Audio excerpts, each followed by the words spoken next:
Good evening. My name is Jasmine and this is Foxy. And this is Blue Healer Bookshelves.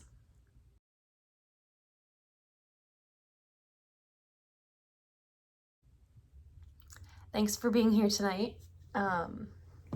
Foxy's really distracted because there's some squirrels running around outside, so she's probably going to be right here shaking in excitement the whole time while I do my March wrap-up and my April hopefuls. Even though it's a third of the way through April, I'm still doing my hopefuls, which is going very slowly, but we will see what happens. And I'm a mood reader, so who knows? So the first book I completed in March was Two Twisted Crowns. And are you comfy? I completed Two Twisted Crowns early March. I buddy read this with my friends Tiff and Elena, and we had a blast. And if you've seen any of my previous videos, you will know that our group chat was wild. We had lots of thoughts that we expressed. We loved the characters. We loved the story. We all rated this highly. I gave it a 4-star. The first two parts were my favorite, and part 3 did feel a little rushed, a little like too quick to be wrapped up. I wasn't snapping at you, sorry. A little quickly to be wrapped up, but I still did really like it. I liked the ending. This would have been a 5 stars if the ending and part 3 didn't feel so quick. So that's the first book I completed, and shout out to Tiff and Elena, and thank you so much for buddy reading this with me. I had the best time with y'all. The next book I read was The Lover by Sylvia Moreno Garcia. This is a 40-page novella. It is available on Kindle Unlimited, and I ate this book up. It had like Little Red Riding Hood, Brothers Grimm vibes, and the main character, Judith, is living in this world where she has a vision of who her husband will be. And when she meets Nathaniel, who is this hunter, she believes that Nathaniel will be her husband because her husband in her visions comes from the woods. So Nathaniel ends up marrying her sister Alice, and Alice and Judith, the main character, don't really get along. Alice is beautiful and wealthy and vain and kind of self-centered, and Judith is quite the opposite of all those things. I don't think the book necessarily describes her as ugly, but she does state that she doesn't feel equal to Alice, her sister. So Nathaniel marries Alice, and Judith is heartbroken, and another man comes along. He's homeless and seeking refuge. Alice owns an inn, and so Judith offers this strange man, this stranger, a room at Alice's inn, and he offers her a proposition. He saw her eyeing up a book, and he said, if you give me a kiss, I will give you this book. So she does, and the book totally takes a twist from there. And for Sylvia Moreno Garcia to tell such a good story in only 40 pages is unreal. Like, it's such a phenomenal book, and I highly recommend if you need like a quick little pick-me-up, a gothic horror fantasy novella. Highly recommend The Lover. The next book I read was Remarkably Bright Creatures. I read this while I was on vacation in Florida. I absolutely love this book. I read it in just a few days. The main characters were so well written, so lovable, and the way the story is told is just really beautiful.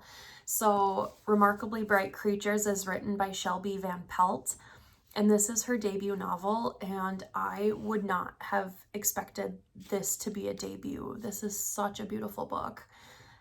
And quite honestly, perfection.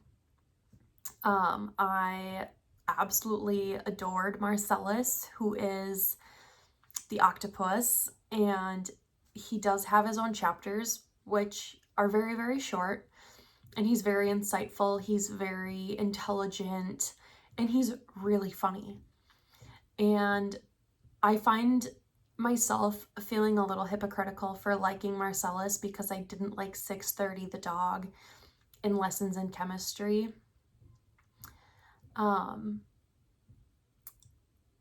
I also didn't really care for the book Lessons in Chemistry as much as I thought I would, so that might have something to do with it too. But anyways, absolutely loved Marcellus, loved Tova.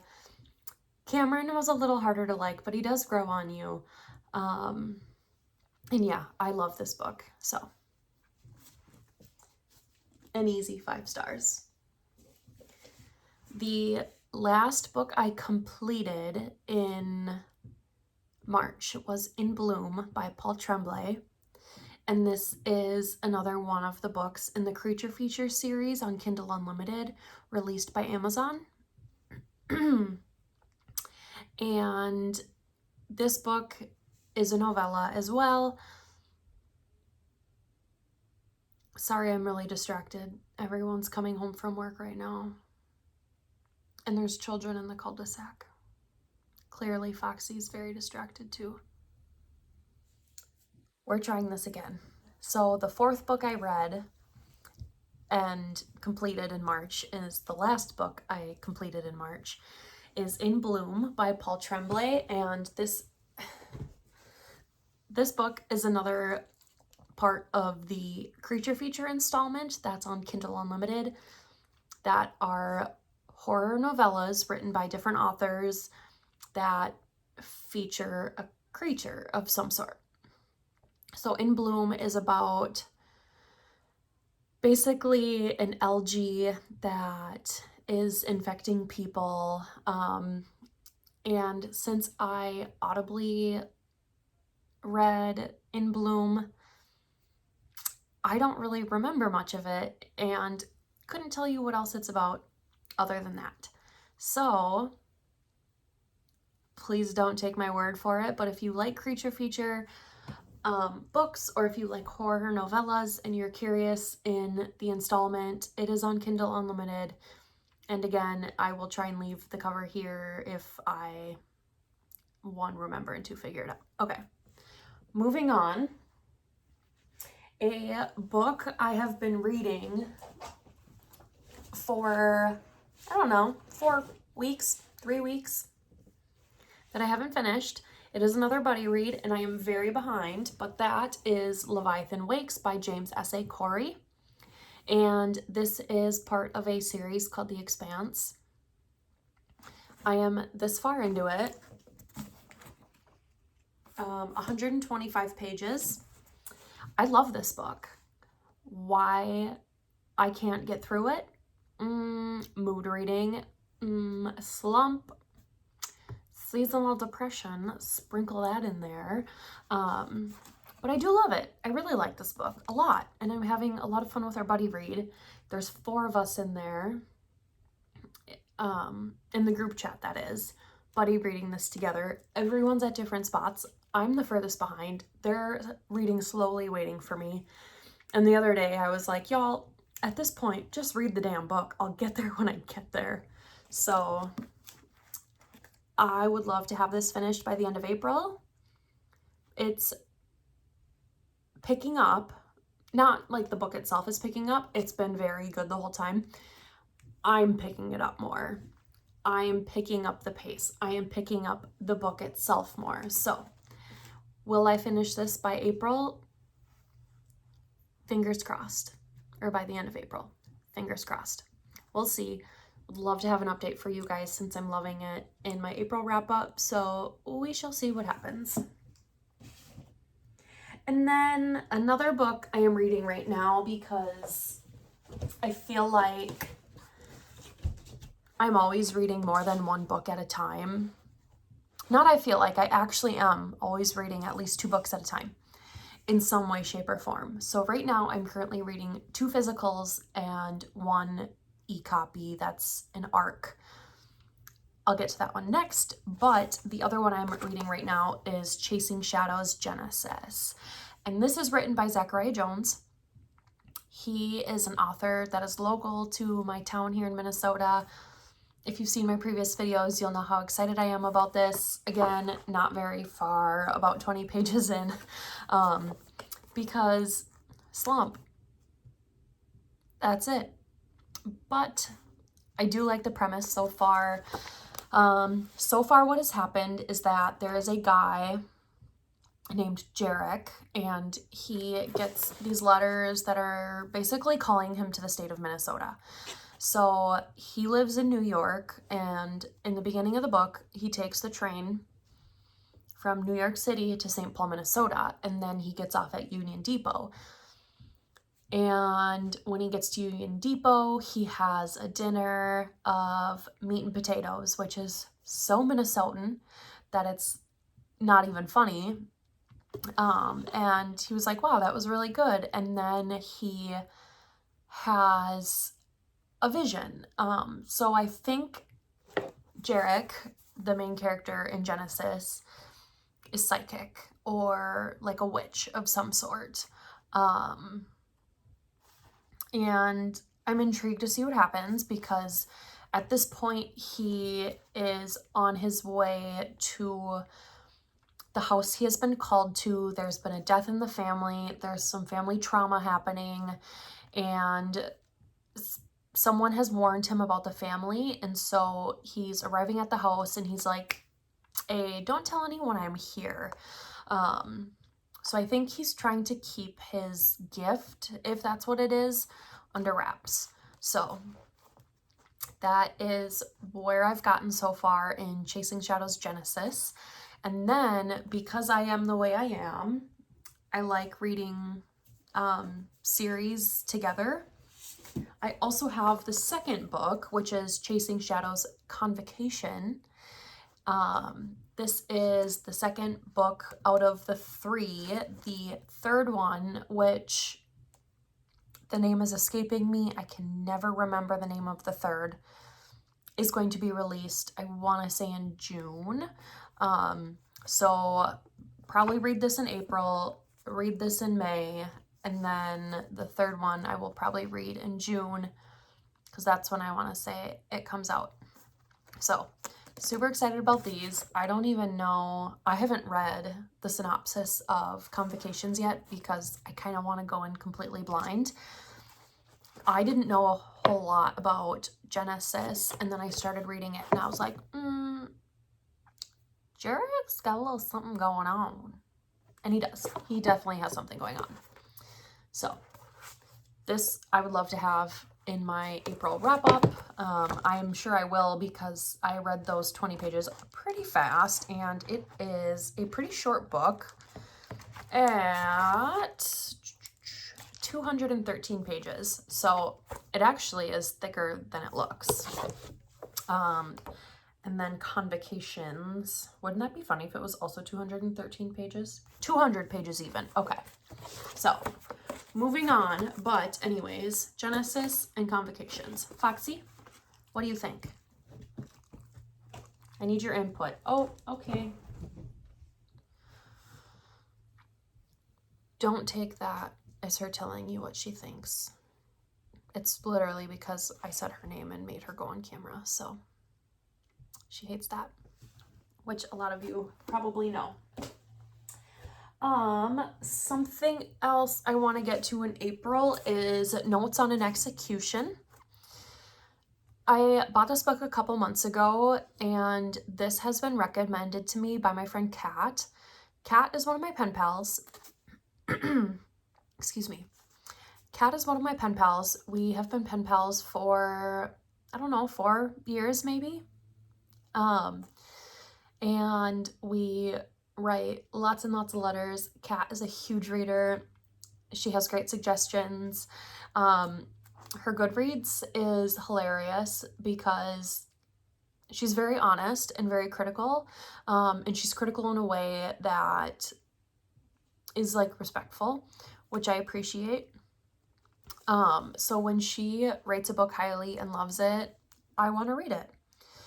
However, she has rated a lot of books that I love very low. I don't think I don't think that there is a book that she and I have both loved. Like, one of my favorites ever, she gave a 1 star. That's okay. We don't have to have the same taste. But because she is so critical and because she is very analytical of the books she reads, she's also a psychologist. So take that as you will. She has recommended Notes on an Execution a few times, and I finally found it at Half Price Books in literally perfect condition. And then one of my friends from Bookstagram, Ty, said that she wanted to potentially do a buddy read with this one. And I responded to that poll saying I would totally buddy read it with her. However, thanks for being here, because y'all know that this buddy read, I ain't buddying. I'm not doing well with it. But I'm hoping that since the days are brighter, the sun is out more, my seasonal depression will kind of just like poof, disappear, and my book slump will be cured by literally all the amazing books I'm reading currently. Oh, another one I'm currently reading. Wow. So yes, TBR book for April, Notes on an Execution. We'll see what happens. Okay, back to what I'm currently reading, which is the 3rd book. So I said I was doing 2 physicals and an e-book. The 3rd one is Pike Island by Tony Wirt. Tony is another local author here in the Twin Cities, and I met him at a book launch party for Jess Lowry back in October, and he had just released his book, Stay Away, I believe it's called, and we had met and chatted a little bit. He was really funny, and I've had him on my radar but haven't picked up any of his books yet. And then he DM'd me and was like, hey, we met back at the Jess Lowry thing last October. Was wondering if you wanted an e-arc of his new book called Pike Island that is coming out in August, September? September sounds more right. Anyways, I am again about 20 pages into that, same as I am with, I'm not even going to try to grab the book again. Same as Genesis. I'm about 20 pages into Pike Island, and so far it's about a politician who is running for office, and he has this assistant who's like kind of a spitfire, really funny. And one day he receives a postcard that's signed to him as his nickname. What? The card was signed Andy, which was his nickname when he was a kid. And so the assistant is like, ooh, Andy. And he's like, okay. And doesn't like entertain it at all. Like totally just like meh. And so the assistant's like, wait a second. You didn't respond to that. You're hiding something. And so there's been a couple like flashbacks to when he was a kid. Set in Minnesota, which I love. So I have 2 books right now that I'm reading that are set in Minnesota. But anyways, that's about as far as I've gotten with Pike Island. I have seen a lot of really good reviews for this, and I'm really excited to dive into it. This is I don't know, I've only received a few ARCs, maybe like my 4th or 5th ARC that I will have read. So really excited about that. So thank you, Tony, for trusting me with this book. And I am excited to see how the rest of it goes. And should I read Pike Island and finish? Should I finish is what I should say. Pike Island, Leviathan Wakes, Genesis, Notes on an Execution. I've got 2 more books sitting in front of me that I want to read. And the next one is maybe not necessarily this book exactly, but one by this author, and that is Eric LaRocca, or LaRocca. I think I'm going to say LaRocca. I don't know. Help me out, guys.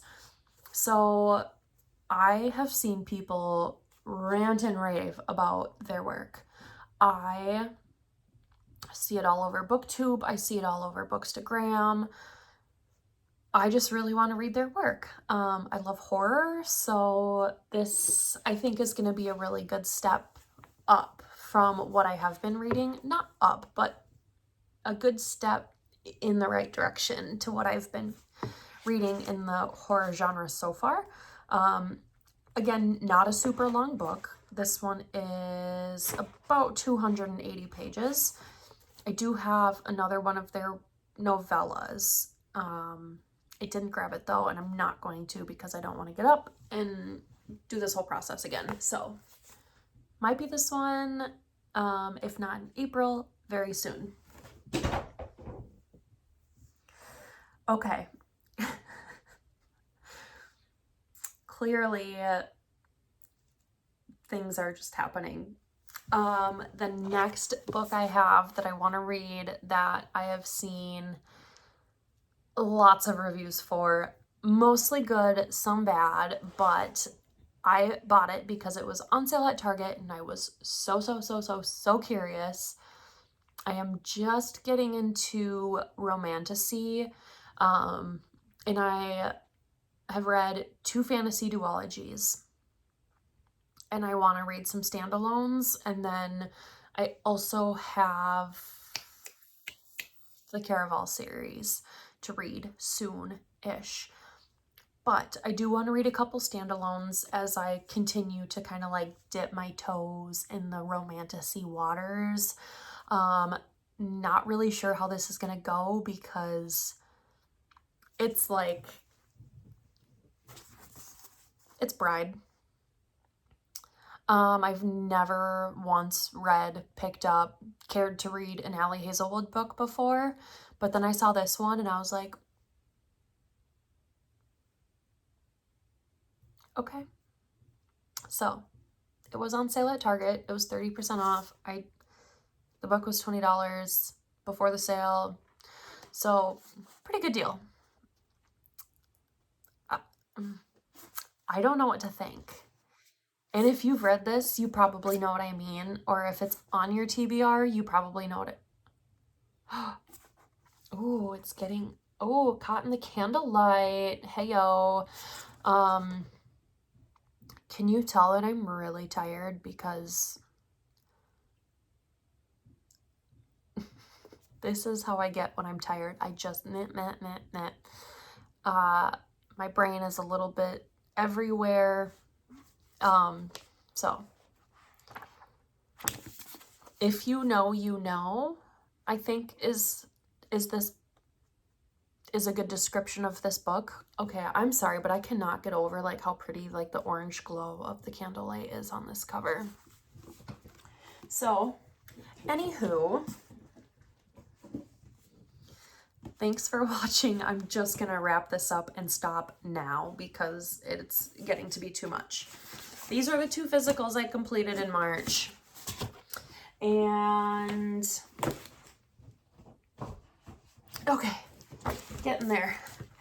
These I am currently reading or want to read in April. So, anyways. One more time. Ooh, okay, I'm done. All right. Have a good night, everyone.